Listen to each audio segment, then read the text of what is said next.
Hello दोस्तों, आज हम लेकर आए हैं एक नई कहानी जिसका नाम है सास बहू एक रिश्ता उलझा सा। अरे भाई, आज कोई उठेगा भी या नहीं? अरे सूरज देखो कहाँ चढ़ गया है। और आज तो मेरा बेटा बेचारा बिना कुछ खाए पिए ही ऑफिस चला गया, और मेरा पोता भी बेचारा खुद ही ब्रेड और जैम लेकर स्कूल चला गया। केतकी जी ने अपनी कड़कती हुई आवाज में कहा, और उन्होंने एक साथ कई बर्तन भी पटके, जिसकी आवाज से रचना हड़बड़ा कर नींद से जाग गई और फुर्ती से दौड़कर अपने कमरे से बाहर निकलकर सॉरी सासू माँ बोलते हुए वॉशरूम के अंदर चली गई। दरअसल रचना को माइग्रेन की दिक्कत है, जो कि उसके जरा से भी रूटीन चेंज होने से हिट करता है, और सबसे ज्यादा इसमें उसके सोने और उठने के समय में परिवर्तन उसके लिए सबसे ज्यादा खतरनाक हो जाता है। तो हुआ ये कि केतकी जी को लगातार 5 दिन सुबह के 4 से 5 बजे तक पूरे 1 घंटे भजन गाने थे, और जिसके लिए उन्होंने रचना को भी अपने साथ सुबह सुबह उठकर नहा धोकर बैठने की हिदायत दी। हालांकि रचना ने उन्हें माइग्रेन वाली बात भी बताई थी, जिस पर केतकी जी की प्रतिक्रिया कुछ इस प्रकार थी कि अरे ये माइग्रेन आइग्रेन क्या होता है, और फिर जवानी में कैसा दर्द अर्थ। इसके आगे उनके सामने ना तो रचना ही पलटकर कुछ बोल पाई और ना ही स्वयं उनका बेटा दीपक ही उनसे कुछ कह सका, जिसका भुगतान आज लगातार 3 दिन के माइग्रेन पेन को झेलने के बाद रचना ने अपनी सासू माँ की खरी खोटी सुनकर किया। आज सुबह जानबूझकर दीपक और चीकू दोनों ने ही रचना को जल्दी नहीं जगाया था, बस ये ही सोचकर कि शायद उसे इस तरह दर्द में थोड़ा आराम मिले। जबकि दीपक सुबह अपनी माँ को ये बात खुद बता कर गया था, मगर उन्होंने इस बात को बिल्कुल ही नजरअंदाज कर दिया।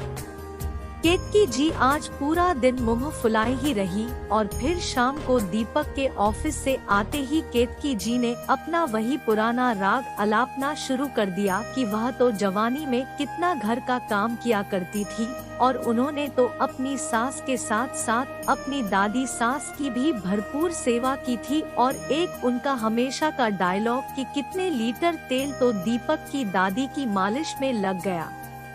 वैसे ये तेल वाली बात सुनकर थोड़ी सी हंसी भी आती है कि कितने लीटर, लेकिन इस समय हंसने वाली सिचुएशन ना तो उनकी बहू रचना की थी और ना ही उनके बेटे दीपक की। हाँ, उनका पोता चीकू जरूर अपनी माँ से कितने लीटर पूछकर हंस पड़ा, जिस पर रचना ने उससे आंखें दिखा दी।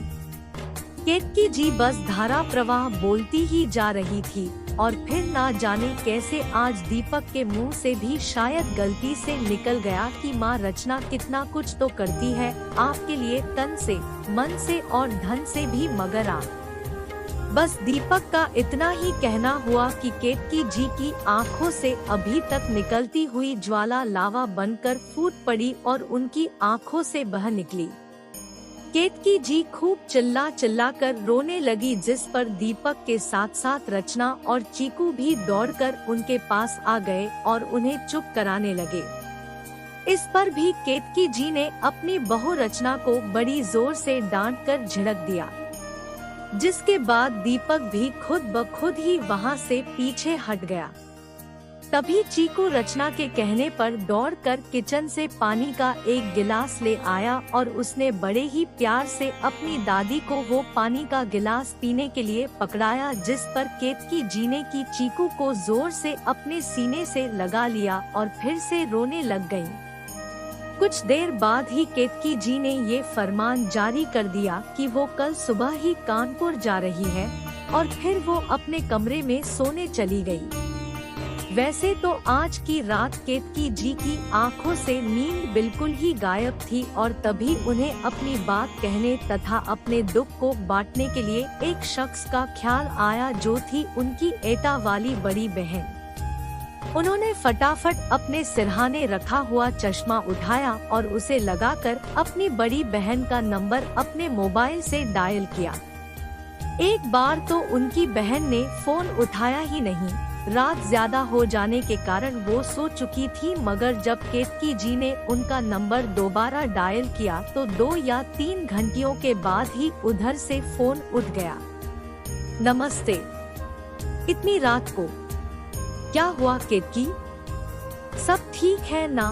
दूसरी तरफ से केतकी जी की बड़ी बहन का इतना पूछना हुआ कि केतकी जी की आंखें एक बार फिर भर आईं और उन्होंने नम आंखों से ही सिसकते हुए उन्हें अपनी आज की पूरी आपबीती सुना दी।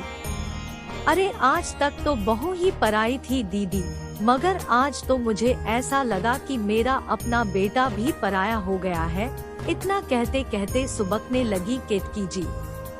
देखो केतकी, मैं ज्यादा कुछ तो नहीं कहूँगी क्योंकि ये तुम्हारा घरेलू मामला है, मगर बहन जहाँ तक मैं रचना को जानती हूँ वो दिल की तो बुरी बिल्कुल भी नहीं है। और फिर जब तुम खुद ही अपनी बहू को पराया पराया कह रही हो तो फिर तुम उससे अपनेपन की उम्मीद कैसे कर सकती हो? बाकी रही माइग्रेन की बात तो हाँ, इसका दर्द तो सचमुच बड़ा ही भयंकर होता है।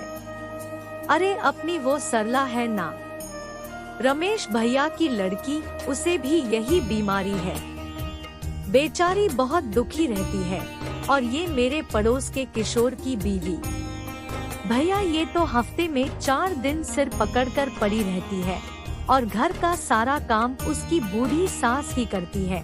और फिर केतकी, तुम पर तो अभी कोई ऐसा बुढ़ापा भी नहीं है, हाथ पैर भी चल रहे हैं। अरे बच्चों के पास गई हो तो उन्हें भी थोड़ा सुख दो और खुद भी हंसी खुशी से और सुकून से अपना समय बिताओ मेरी बहन। अच्छा चलो अब तुम सो जाओ, रात बहुत हो गई है। मैं तुमसे कल सुबह इस बारे में बात करती हूँ। इतना कहकर उधर से फोन कट गया। अब केतकी जी का मन कुछ हल्का तो जरूर हो गया था, मगर उनकी रात अभी भी भारी थी। आगे की कहानी अगले भाग में।